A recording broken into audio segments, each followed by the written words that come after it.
parler de ce livre pour l'Église.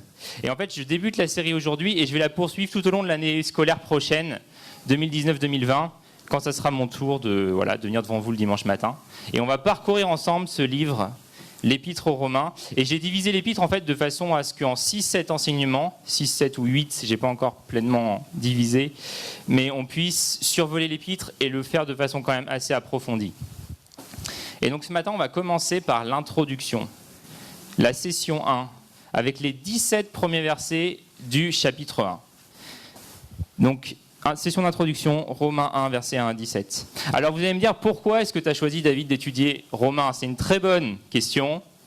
L'Épître aux Romains, en fait, c'est sans aucun doute la lettre, et moi j'en suis pleinement persuadé, la plus importante qui n'ait jamais été écrite. C'est déjà la lettre la plus longue qu'on a reçue de tous les documents de l'Antiquité. Il n'y a pas une lettre de l'Antiquité qu'on a en notre possession qui est plus grande que l'Épître aux Romains, du point de vue de la taille. C'est une œuvre qui est absolument gigantesque. Et au-delà de la taille, le contenu de l'Épître aux Romains, elle a changé des hommes, elle a changé des civilisations même entières. Et parmi tous les livres du Nouveau Testament, il n'y en a aucun qui a été utilisé par Dieu autant pour commencer des mouvements de réveil dans l'histoire de l'Église. Et ça ne veut pas dire que ce livre est plus inspiré que les autres, mais ça veut simplement dire que Dieu a choisi d'utiliser le contenu de ce livre pour susciter des réveils puissants. Et je veux juste vous donner quelques exemples, 2 exemples de comment le Seigneur a utilisé ce livre dans le passé. Le 24 mai 1738, un missionnaire découragé assiste à un service religieux à Londres sur la rue Aldersgate. Et voilà qu'un miracle se produit. Il écrira plus tard dans son journal « À environ 9h moins le quart, je sentis mon cœur se réchauffer étrangement. Je sentis que je me confiais en Christ, et en Christ seul pour mon salut. Je reçus alors une assurance qu'il avait porté mes péchés, tous mes péchés, et qu'il m'avait sauvé de la loi du péché et de la mort. » Ce missionnaire, c'était John Wesley. Et le message qu'il a entendu ce soir-là, c'était la préface du commentaire sur l'Épître aux Romains de Martin Luther. Et quelques mois auparavant, Wesley il avait écrit dans son journal « Je suis allé en Amérique pour convertir les Indiens, mais moi, qui va me convertir ?» C'est incroyable. Wesley était missionnaire. Il est allé aux États-Unis, en Amérique, pour convertir les Indiens. Il n'était pas converti. Et sur cette rue Aldersgate à Londres, il va devenir chrétien. Et le résultat qui en a suivi, ça a été le grand réveil wesleyen qui a soufflé sur toute l'Angleterre et qui a profondément transformé l'Angleterre, à tel point que pour certains historiens, le réveil wesleyen a carrément épargné à l'Angleterre une révolution comme la France l'a connue dans le même siècle, au XVIIIe siècle. C'était un réveil énorme. Et un autre exemple, c'est Martin Luther. Et je voudrais juste vous présenter un peu la vie de Martin Luther, parce que j'ai l'impression qu'on ne la connaît pas tant que ça. Et son histoire, elle est pourtant super édifiante. Parce que Luther, il a été tourmenté pendant des années avec cette question « Qu'est-ce que je dois faire pour avoir la vie éternelle ?» Il a lutté avec cette question pendant une vingtaine d'années. Et sa recherche, elle commence à l'âge de 21 ans. Il était dans un champ, il y a un orage gigantesque qui explose et il y a la foudre qui tombe pas loin de lui. Et du coup, il est pris de panique, il est pris de peur et il prie, il dit « Oh Sainte Anne !» Il parle à Sainte Anne. Il dit « Aidez-moi, permettez-moi de vivre et je deviendrai moine. » Et c'est ce qu'il va faire. Il va survivre à cet orage, il va devenir moine et il va pratiquer ce qu'on appelle l'ascèse. Il va se flageller, il va s'imposer toutes sortes de sacrifices incroyables pour gagner la faveur de Dieu. Il va s'imposer des jeûnes, il va dormir sans lit, sans couverture, par terre, sur le sol du monastère qui est très froid et privé de tout confort. Il va faire des prières à n'en plus finir. Et il dira même dans sa biographie plus tard, si jamais un moine avait pu aller au ciel par la vie monastique, c'était moi. Et la vie monastique à l'époque, elle était si dure que généralement les moines ne dépassaient pas la trentaine d'années, tellement c'était exigeant. Ils n'allaient pas au-delà de 30 ans d'espérance de vie. Et en 1510, il fait un voyage à Rome. Et il se retrouve, comme la plupart des pèlerins, à l'église Cala Santa. Et cette église, c'est une église qui a 28 marches. 28 marches d'escalier. Et l'exercice, ça consiste à monter chaque marche une par une à genoux. Et à la fin, quand vous avez monté ces marches, vous terminez par la pénitence et en disant le Pater Noster, le Notre Père. Et Luther, il fait ça. Il monte les 28 marches à genoux, il dit le Notre Père. Et une fois qu'il est au sommet en haut, il s'écrie « Mais qui peut savoir ? Qui peut savoir si c'est suffisant ?» Sous-entendu, pour être sauvé. Et en 1511, il est transféré à Wittenberg. Il cherche à trouver la paix dans la confession des péchés. Alors il commence à confesser, mais comme une mitraillette. Et son directeur spirituel, il devient fou. Il devient fou parce que Luther, il confesse tout le temps. Tout le temps, il vient le voir, il confesse ses péchés tout le temps. Et le directeur spirituel, il se dit, mais c'est pas possible, j'ai jamais vu ça.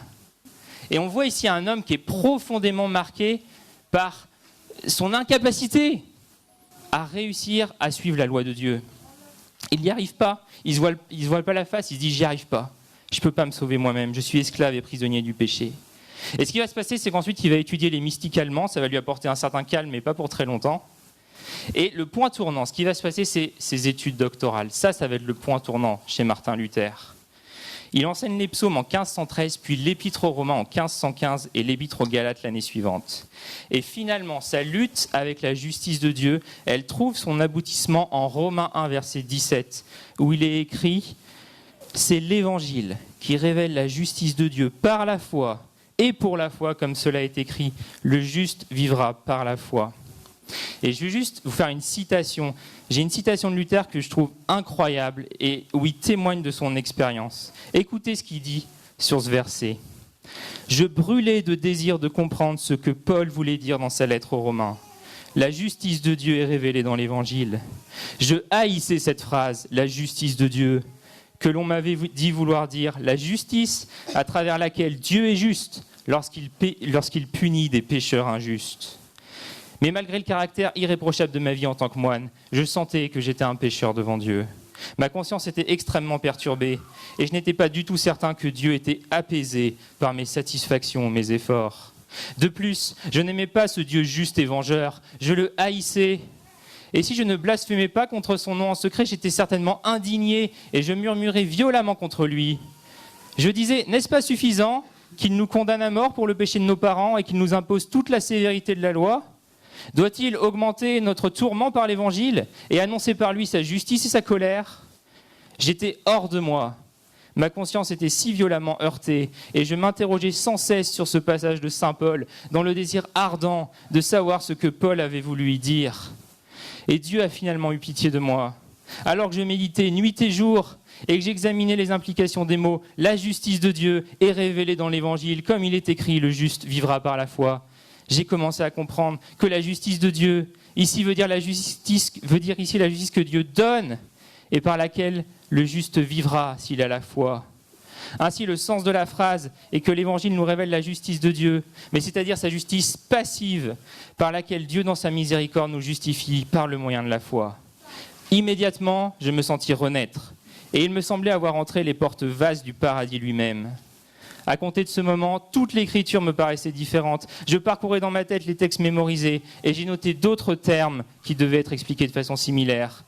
Jusqu'ici, j'avais détesté et haï ce terme, la justice de Dieu. Mais maintenant, j'aimais et je chérissais une expression si douce. Voilà le témoignage de Martin Luther sur Romains 1, verset 17. Jusque-là, il avait toujours compris ce verset comme la justice que Dieu exige de nous, mais qu'on est incapable d'accomplir. Et là, en luttant avec la parole de Dieu, nuit et jour, il nous dit, il fait cette découverte libératrice. Dieu nous déclare juste, au moyen de la foi, sans aucune œuvre de notre part. Et imaginez juste le tsunami, la bombe que ça a été dans la vie de Martin Luther. Et juste après ça, il a quitté son monastère et il a commencé la réforme protestante. Et on en est encore au bénéfice, nous, aujourd'hui.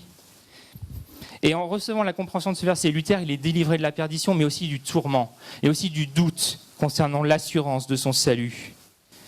Et voici ce qu'il dit concernant l'épître aux Romains. Ceci est la vraie, la principale partie du Nouveau Testament, l'évangile le plus pur. Chaque chrétien devrait le connaître par cœur et devrait la considérer comme du pain quotidien pour son âme. Vous ne pouvez pas trop l'étudier, plus vous la pratiquez, meilleur est son goût. Et donc la réforme protestante a commencé avec Martin Luther et cet impact incroyable de Romains sur sa vie. Le grand réveil wesleyen a été le fruit, pareil, de l'épître aux Romains. Et on pourrait passer du temps à vous parler tellement de chrétiens dans l'histoire de l'Église, des gens que peut-être vous connaissez comme César Malan, Félix Neff, Robert Aldan, Frédéric Monod, tant de personnes qui ont vu leur vie être transformées par cet épître. Et c'est le même évangile qui aujourd'hui œuvre toujours aussi puissamment. L'épître aux Romains, je suis convaincu qu'elle transforme des vies encore aujourd'hui, comme elle l'a fait pour les témoins du passé. Et franchement, je ne vous le cache pas, j'ai vraiment une grosse attente pour cette série. Et j'ai l'attente de vraiment voir des mentalités changer, des faux raisonnements être balayés, et de voir Christ être encore plus formé en nous. Et c'est vraiment dans ce sens-là que je priais le Seigneur cette semaine. Et je crois qu'il peut faire ça, et qu'il peut faire même au-delà de ce que je lui ai demandé ou de ce que j'imagine. Alors, on va rentrer dans le vif du sujet, mais avant, j'ai une question qui est super importante qu'il faut qu'on traite, c'est pourquoi est-ce que Paul a écrit cette lettre ? Et c'est vraiment pas une question secondaire, elle est même principale. Parce que si on répond à côté de la plaque à cette question-là, il y a plein de données de l'épître aux Romains qu'on ne va pas comprendre, ou qu'on va comprendre de travers. Il faut qu'on soit capable de répondre correctement à ça. Vous savez, Paul, c'était un apôtre. Il a implanté des églises, il était surbooké, et il n'avait pas le temps juste de se poser pour écrire une lettre parce que ça lui faisait plaisir. Il y avait vraiment un but spécifique pour lequel il écrivait. Alors, la première possibilité que souvent on a dit, c'est que Paul écrit ici un traité théologique. Un traité théologique. Ça, c'est l'interprétation protestante classique. Paul, ici, profiterait du séjour qu'il fait à Corinthe, puisqu'il a écrit Romains à Corinthe, pour résumer en gros ce qu'il appelle son évangile. C'est en gros toutes mes années de ministère, voilà ce que j'ai compris sur l'évangile, voilà l'évangile que je prêche, je vous l'expose. Mais il y a plusieurs problèmes à cette interprétation. Et le premier, c'est pourquoi Paul, en fait, il adresse cette lettre à une église en particulier, aux chrétiens de Rome, si c'est un traité théologique. Pourquoi il ne le fait pas à plein d'églises ? Pourquoi il n'envoie pas une missive générale à plein d'églises ? Et certains disent que comme Paul n'est jamais allé à Rome, il veut justement que l'évangile qu'il prêche soit donné aux Romains. Mais sauf qu'à Rome, il y a Priscille et Aquilas, dont on va reparler tout à l'heure. Et eux, ils connaissent Paul. C'est des collaborateurs de Paul. Et ils sont capables d'enseigner, on le voit dans le livre des Actes, ils enseignent Apollos. Ils sont capables d'enseigner l'évangile. Donc ça ne tient pas la route.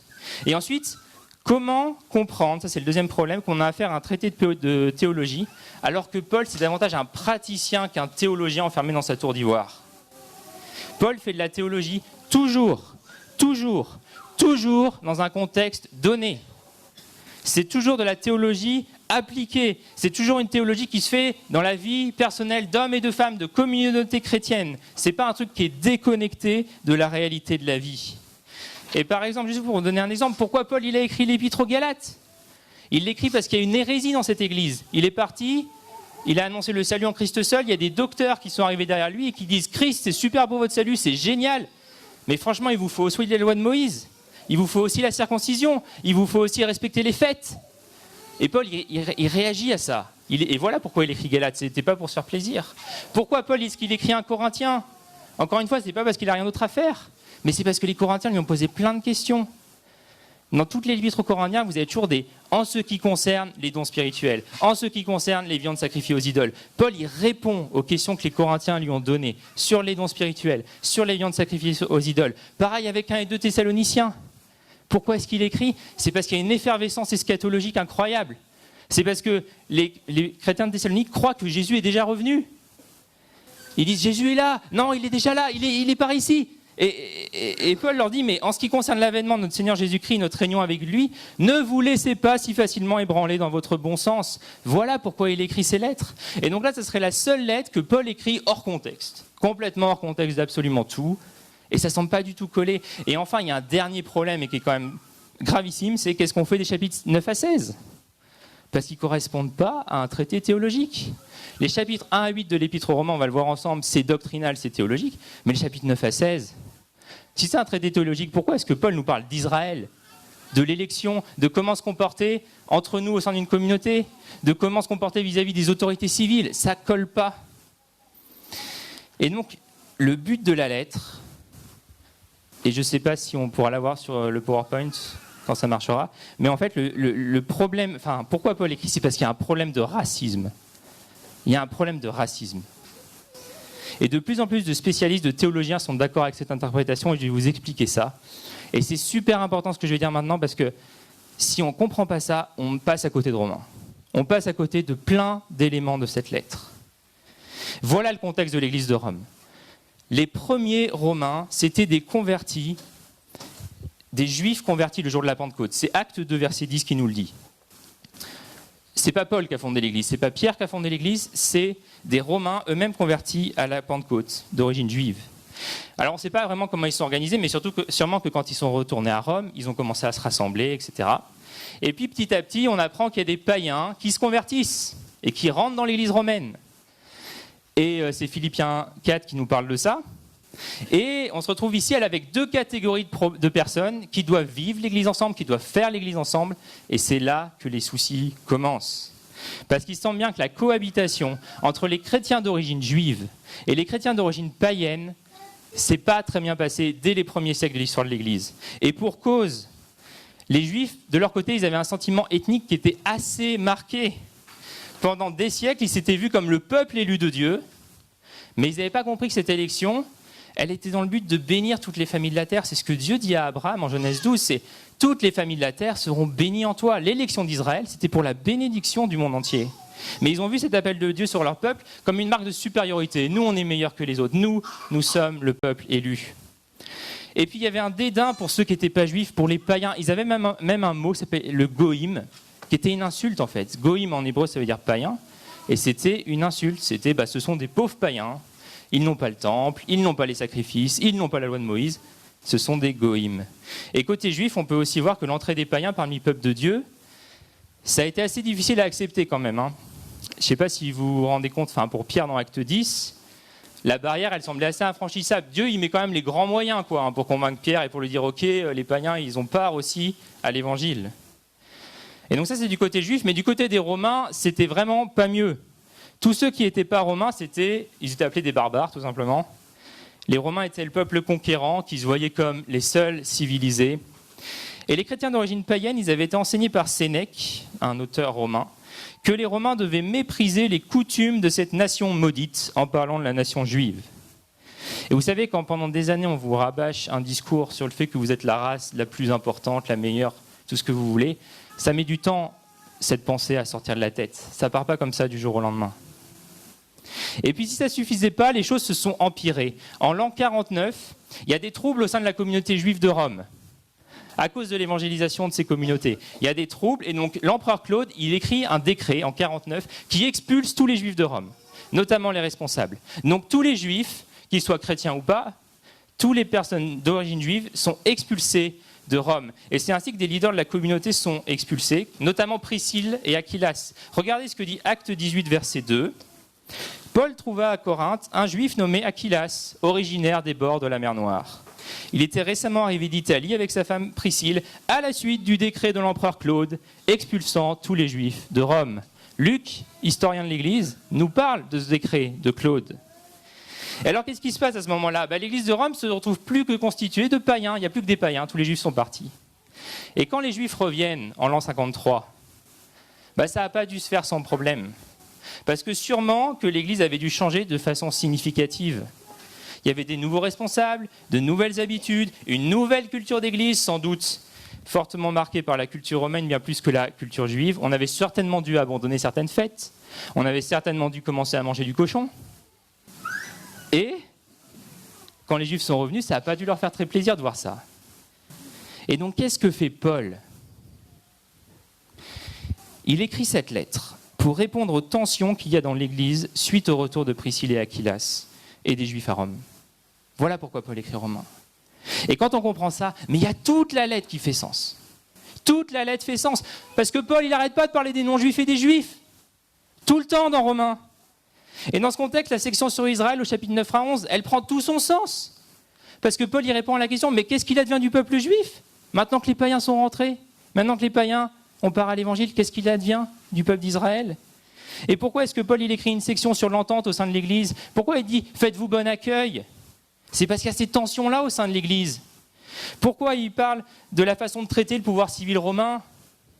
Pourquoi il traite la question des viandes sacrifiées aux idoles ? Romains 14, verset 1, il dit « L'un a la conviction de manger de tout, qu'il peut manger de tout, mais l'autre ne mange que des légumes. » C'est parce qu'il y a ce problème de viande sacrifiée aux idoles et de tension entre pagano et judéo-chrétiens. Et j'aimerais faire une remarque sur ce point-là. Si c'est ça le problème dans l'Église de Rome, et ça l'est, pourquoi est-ce que Paul nous parle de l'Évangile et juste n'arrive pas en disant « Ok les gars, arrêtez d'être racistes, aimez-vous. Faites-vous bon accueil. Soyez pleins d'affection les uns envers les autres. » Pourquoi il a besoin de nous écrire un traité doctrinal de 8 chapitres ? Et la raison, en fait, c'est que Paul connaît le cœur humain. Les croyants, nous sommes des croyants et nous sommes des nouvelles créatures. On a un cœur nouveau, mais la chair doit encore être combattue. Le péché est encore là. Et le racisme et le tribalisme, c'est dans les plus grands problèmes de l'histoire de l'humanité. Il y a un nombre de guerres incroyables qui ont été faites pour des raisons raciales, à cause d'un sentiment de supériorité ethnique ou nationale. Et c'est quelque chose qui se trouve dans le cœur des hommes dès le très jeune âge, et Dieu a le racisme en horreur. En horreur. Et parce que Paul connaît la profondeur de l'infection du cœur humain, avec ce poison du racisme et du tribalisme, il sait qu'il doit employer les grands remèdes. Il sait que ça ne suffira pas de dire « arrêtez d'être raciste et aimez-vous ». Ça ne suffira pas. Et Paul, et ça c'est un principe qui est super important, Paul ne prêche pas la loi pour affronter le péché, il prêche la grâce. Il prêche l'évangile de la grâce. Paul va dire tous, et là je ne fais que citer Romains 3, plein de versets de Romains 3, tous, juifs et non-juifs, ont péché.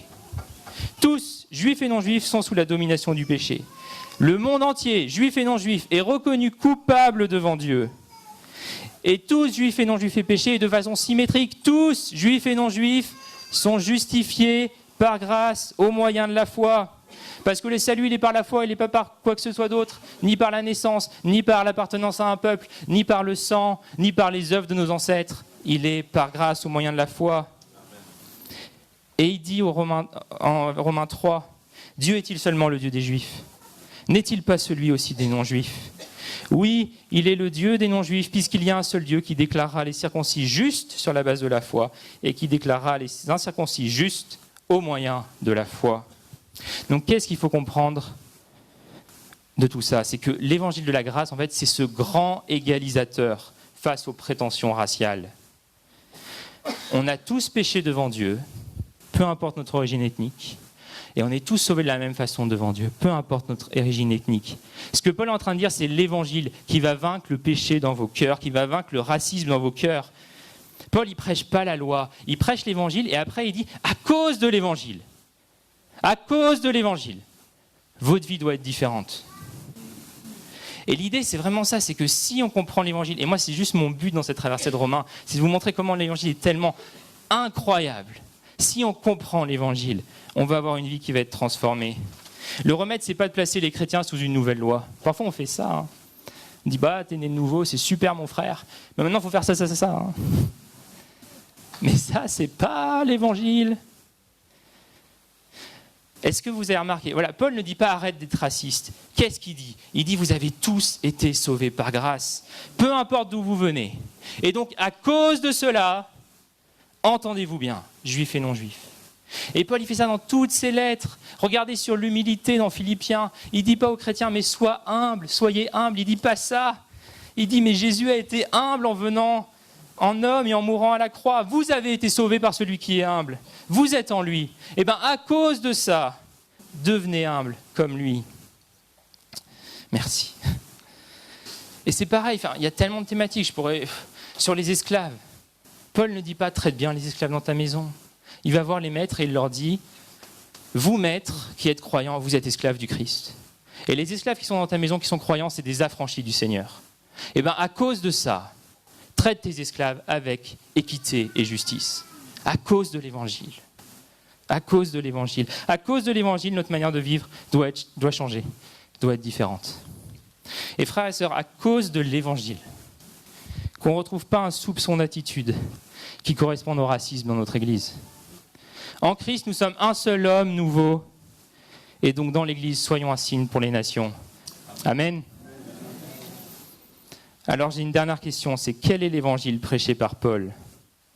Quel est l'évangile prêché par Paul? Et c'est mon dernier point ce matin. Et je pense que c'est peut-être le plus important. Parce que la lettre de Paul aux Romains, c'est pas seulement la lettre la plus longue de l'Antiquité. C'est aussi la plus dangereuse. C'est aussi la plus dangereuse. Elle est écrite à une époque, et souvent on oublie ça, où c'est un meurtrier, c'est Néron, qui est l'empereur romain, et qui règne depuis Rome, qui est le plus grand dirigeant politique du monde, qui a le monde à ses pieds. Et il a accédé au trône en octobre 54, lorsque sa mère a assassiné l'empereur précédent, donc Claude. Et Néron, il a suivi l'exemple de sa mère et il ne va pas tarder à faire du meurtre la marque de fabrique de son règne. Quelques semaines seulement après être devenu donc empereur, il va tuer sa mère, il va tuer 2 de ses femmes, il va empoisonner son beau-frère. Et toute personne qui était une menace pour son règne, il va lui réserver le même sort. Et même Sénèque, qui est pas connu pour son éthique incroyable, est complètement surpris par le manque total d'éthique dans le règne de Néron. Il dit que Néron ne montrait aucune modération dans le fait de mettre à mort ceux qui ne lui plaisaient pas, et il le faisait pour n'importe quel prétexte. Or, les versets ici, Romains 1, verset 1 à 4, que je vais lire dans un instant, c'est juste une bombe dans le monde romain de l'époque. Et Paul est juste en train de dire ici dans ces versets qu'il n'y avait qu'un seul roi. C'était Jésus, et son nom n'est pas Néron. Cette lettre, je vais lire ces versets-là, mais il faut vous rendre compte que cette lettre, dans le contexte de l'époque, c'était faire la même chose en fait que lancer une flamme dans une poudrière. Ça avait le même effet. Et beaucoup d'entre nous, en fait, on loupe ça parce qu'on ne fait pas attention aux mots que Paul emploie dans ses premiers versets. Il y a 3 mots en particulier qui n'ont vraiment pas pu être passés inaperçus pour les lecteurs romains originaux. Donc avant de dire ces 3 mots, je vais lire Romains 1, versets 1 à 4. Vous pouvez suivre avec moi si vous voulez. Romains 1, versets 1 à 4. De la part de Paul, serviteur de Jésus-Christ, appelé à être apôtre, mis à part pour annoncer l'évangile de Dieu. Cet évangile, Dieu l'avait promis auparavant par ses prophètes dans les Saintes Écritures. Il concerne son Fils qui, en tant qu'homme, est né de la descendance de David et qui, du point de vue de l'Esprit Saint, a été déclaré Fils de Dieu avec puissance par sa résurrection. Jésus-Christ, notre Seigneur. Il y a 3 mots ici qui sont 3 mots d'une puissance incroyable. Le premier mot, c'est le mot euangelion, qui signifie évangile, qui veut dire bonne nouvelle. Mais ce n'est pas seulement ça. Le mot euangelion dans le monde romain, c'est un terme technique. Et c'est un terme qui était utilisé par les empereurs pour proclamer la nouvelle qu'ils avaient enfanté un héritier ou qui venait de remporter un combat. Quand un empereur romain remportait une victoire, il y avait un évangéliste qui allait de ville en ville et qui proclamait l'euangelion en disant « L'empereur a gagné !» Il a gagné. Et je pense que vous connaissez tous le marathon. Cette course de plus de 42 km, à la base, l'histoire de marathon, c'est ça. C'est le roi d'Athènes qui fait une bataille à marathon, qui gagne un marathon, et il y a un évangéliste qui va de Marathon à Athènes, à environ 40 km, et qui va porter la nouvelle, qui va à Athènes et qui dit « Le roi d'Athènes a gagné ! Il a gagné, préparez la ville pour son retour !» Et en fait, l'évangile, c'est ça. Paul, il est en train de dire « Le véritable roi de Rome, c'est pas Néron, c'est Jésus !» Et il a remporté la victoire sur la croix. Et préparez-vous, parce qu'il revient. Imaginez la tête de Néron quand il entend ça. Et puis il y a bien plus, en fait. Il y a le mot « kurios ». Alors ce mot, c'est un mot vraiment... Je pense que je n'ai pas de mot assez fort, mais c'est un mot d'une violence et d'une puissance incroyable dans le contexte romain. Il signifie « Seigneur ». Et déjà, c'était un mot qui était employé par les traducteurs de l'Ancien Testament en grec. On parle de la version des Septante. Pour traduire le nom de Dieu, Yahvé. Et donc, Paul, ici, il est simplement en train d'identifier le Dieu de l'Ancien Testament, Yahvé, avec Jésus-Christ, qui est le Kurios. Et surtout, dans le contexte romain, ce titre, c'était le titre que les empereurs romains employaient pour se désigner eux-mêmes.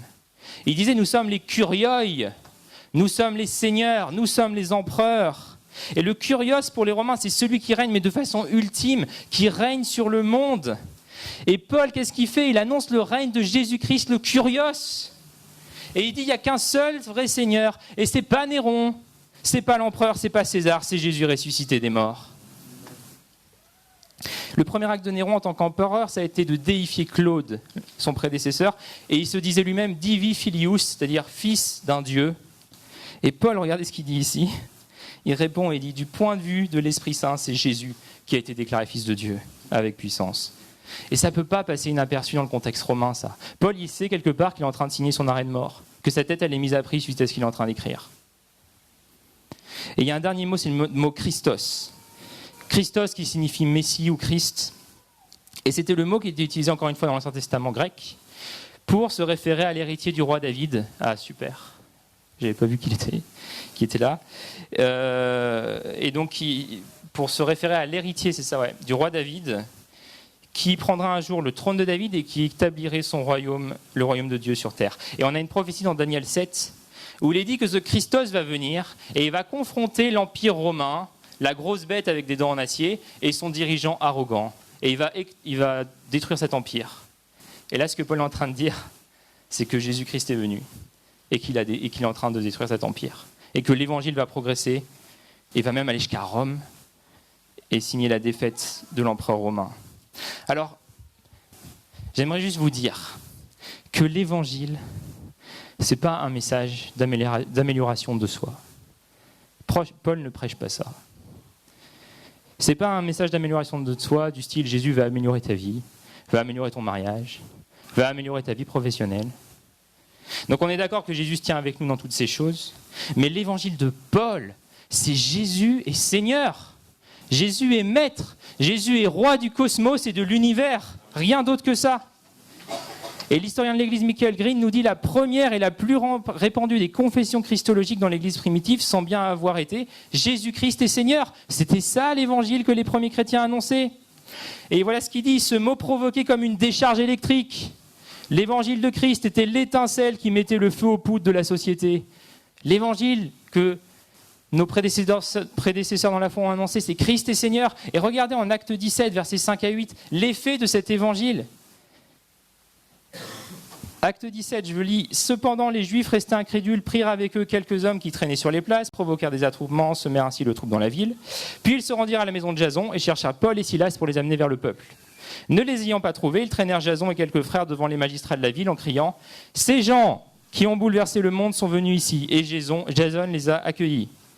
Ils agissent tous contre les édits de l'empereur en prétendant qu'il y a un autre roi, Jésus. Par ces paroles, ils troublèrent la foule et les magistrats. Voilà l'évangile que les premiers chrétiens annonçaient. Jésus est Seigneur. Et vous savez, les ambassadeurs de Néron, ils ne traversaient pas l'Empire en disant « Bon, ben voilà, on a un nouvel empereur, et franchement, ce serait super que vous l'acceptiez dans votre vie pour jouir des bénéfices de voir Néron comme roi. » C'était pas ça le message des ambassadeurs. C'était Néron et César, Néron et Curios, soumettez-vous à lui sous peine de mort. Et l'évangile, c'est la même chose, les amis. Ce n'est pas une invitation. On va voir ça encore après. Parce que regardez, Romains 1, verset 5, c'est à l'obéissance de la foi que les nations ont été appelées. L'évangile, c'est un commandement. Acte 17, verset 30 à 31, Paul prêche à Athènes, voilà ce qu'il dit, Dieu, sans tenir compte des temps d'ignorance, commande. C'est le verbe parangelo en grec, ça veut dire commander. Il commande à tous les hommes qu'ils sont à se repentir parce qu'il a fixé un jour où il jugera le monde selon la justice par l'homme qu'il a désigné. Paul commande par l'évangile aux gens de se détourner de leurs péchés. Et vous savez, certains d'entre nous, on pense qu'on rend un super service à Jésus en l'acceptant, mais c'est tellement pas le cas. C'est un commandement de venir à Jésus-Christ. Romains 16, versets 25 à 27, j'aurais pu vous faire limite la Bible entière, mais Paul écrit « L'évangile manifesté maintenant par les écrits des prophètes, d'après l'ordre du Dieu éternel, est porté à la connaissance de toutes les nations afin qu'elles obéissent à la foi. » Et on voit ici, ce n'est pas question d'une invitation, encore une fois.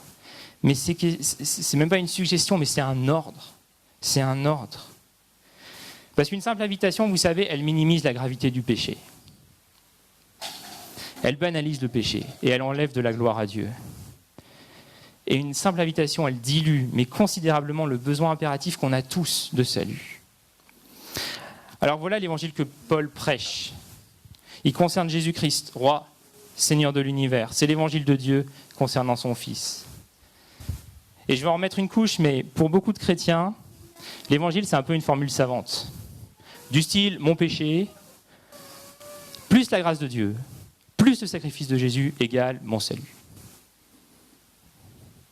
Et souvent, la prédication de l'évangile moderne, elle ne concerne pas Jésus, mais ceux qui l'écoutent. On dit, tu as besoin de Dieu, ta vie marcherait quand même mieux si tu avais Jésus. Et on est centré sur nous quand on fait ça. Mais l'évangile, ce n'est pas juste comment le pécheur que je suis peut trouver un Dieu favorable. C'est l'affirmation avant tout que Jésus-Christ est Seigneur et qui remet les choses droites.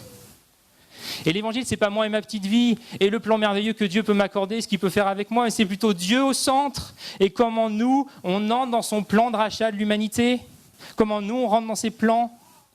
Et je suis plus que persuadé qu'on a besoin aujourd'hui d'une révolution copernicienne. Vous connaissez ce terme ? Copernic, c'est celui qui a dit, c'est pas le soleil qui tourne autour de la Terre, c'est la Terre qui tourne autour du soleil. Et bien, en tant que chrétien, on a besoin de ça. C'est pas nous, le centre de l'univers. C'est pas Néron, c'est Jésus-Christ, Fils de Dieu. Et alors, pour terminer, je voudrais juste vous encourager, j'allais dire vous commander, mais de réfléchir vraiment à ce message de Paul, à l'évangile que Paul prêche. Est-ce que Jésus est Seigneur de nos vies dans tous les domaines ? Et là, j'en ai deux parce que Paul parle de ça dans Romains 1 et dans le domaine de nos projets. Parce que vous savez, Paul, il a prié, mais tellement ardemment pour aller à Rome. Là, quand il écrit aux Romains, il n'est pas encore allé à Rome. On sait qu'il va y aller plus tard, mais il a tellement prié pour aller à Rome. Et Dieu lui a dit non pendant longtemps. On le voit dans les actes, on la voit à la fin de Romains. Et qu'est-ce qui a empêché Paul d'aller à Rome ? Il le dit en Romains 15, verset 22, « Ce qui m'a souvent empêché d'aller vers vous, en fait, c'est mon ministère en Asie mineure, auprès des non-juifs de là-bas. » C'était l'œuvre qu'il avait à faire là-bas qui l'empêchait d'aller à Rome. Dieu avait choisi, décrété que Paul avait une œuvre à faire à Rome, avait une œuvre à faire en Asie mineure, en Grèce, et qu'il n'était pas question qu'il la délaisse pour aller à Rome, même si c'était le désir ardent de Paul. Et juste mon application, c'est si vous priez aujourd'hui pour quelque chose, et si le oui de Dieu ne vient pas instantanément, si vous priez pour changer de travail, parce que c'est difficile là où vous êtes, si vous priez parce que vous voulez vous marier, et c'est un désir qui est complètement légitime, et que ça ne vient pas, peut-être demandez-vous la question, qu'est-ce que tu veux, Seigneur, que j'accomplisse maintenant, entre-temps, dans la saison dans laquelle je suis ? Paul, il a accepté ça, il a accepté de ne pas aller directement à Rome. Et finalement, il y allait. Il y allait pas comme il l'imaginait même, il y allait en tant que prisonnier. Mais je pense qu'il y allait et que Dieu a fait à travers lui au-delà de même ce qu'il pouvait imaginer à Rome. On voit à la fin du verset de Acte 28 qu'il est resté pendant 2 ans dans une maison et il accueillait tous les gens qu'il voulait et il a prêché l'évangile à toutes ces personnes-là pendant 2 ans. Imaginez l'impact que ça a dû avoir. Donc est-ce que Jésus est le Seigneur de nos projets ? Est-ce que Jésus est le Seigneur de nos pensées ? Vous savez, c'est Dieu qui nous dit qui il est, qui nous sommes devant lui et comment il sauve. Ce n'est pas quelque chose qui est laissé à notre raison pécheresse. Ce n'est pas à nous de définir ça. Ce n'est pas quelque chose qui est laissé à notre raison déchue, les amis. Et alors qu'on avance dans Romains, on va découvrir des choses, et peut-être ça vous fera bizarre, des choses que Dieu dit sur nous, sur lui, sur qui il est, sur ce que nous sommes, et ça va peut-être pas toujours nous faire plaisir. Mais la question, c'est qu'est-ce qu'on choisit ? Est-ce qu'on choisit la vérité ou ce qui nous fait plaisir ? Vous savez, je suis vraiment surpris et étonné de voir qu'on vit dans une société où le critère aujourd'hui pour affirmer quelque chose, pour accepter une affirmation, c'est plus de savoir si elle est vraie. C'est juste de savoir si ça nous fait plaisir. C'est ça aujourd'hui. Et la parole de Dieu, regardez, 2 Timothée 4, verset 3, voilà ce qu'elle nous dit. « Il viendra un temps où les hommes ne supporteront pas la saine doctrine. Mais ayant la démangeaison d'entendre des choses agréables, ils se donneront une foule de docteurs selon leurs propres désirs, détourneront l'oreille de la vérité et se tourneront vers les fables. » Que Dieu nous garde de cela. Et je termine juste avec une illustration que John Stott donne dans son livre « Le Christ incomparable ». Il parle d'un sculpteur qui un jour fait une sculpture de Jésus. Et cette sculpture, elle est magnifique. On voit Jésus dans toute sa puissance, dans toute sa tendresse. Il y a des gens du monde entier qui viennent pour voir cette statue. Et on demande au sculpteur, mais comment est-ce qu'il faut regarder cette statue ? Est-ce qu'il faut la regarder de profil, de côté ? C'est quoi le meilleur côté finalement pour voir cette statue ? Et le sculpteur, il répond à genoux. C'est la meilleure position. Et ça me parle sur l'attitude de cœur à avoir vis-à-vis de Jésus. Est-ce que c'est ça dans nos cœurs ? Est-ce que c'est Christ, le Seigneur ? Un jour, tout genou fléchira. Toute langue confessera que Christ est Seigneur. Dès aujourd'hui, dès maintenant, dès cette vie, fléchis le genou. Confesse de ta bouche que Jésus-Christ est Seigneur. Je vais prier et on va terminer pour cette première session.